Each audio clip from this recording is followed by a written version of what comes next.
प्रभात श्री परमरहस्य वाचन अध्याय क्रमांक 15 श्लोक क्रमांक 14 ओवी क्रमांक 145। सद्भक्तश्च सदाचारः सद्गोष्ठीश्च सदामुखी सम्यक् सदानन्दं तत्र तिष्ठमि पार्वती।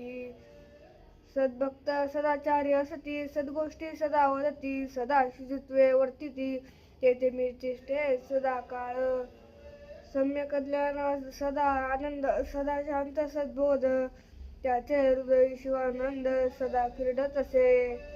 जो उदास वृत्ती सोडून सदा आनंदी ठेवावे मन कला मृत्यू ते विसरून राहा सावधपणे मत भजनी। जो अनिंदक उदत जो निराश निज भगवित तयाचे हृदय सदोदित वास माझा असे हो देवी।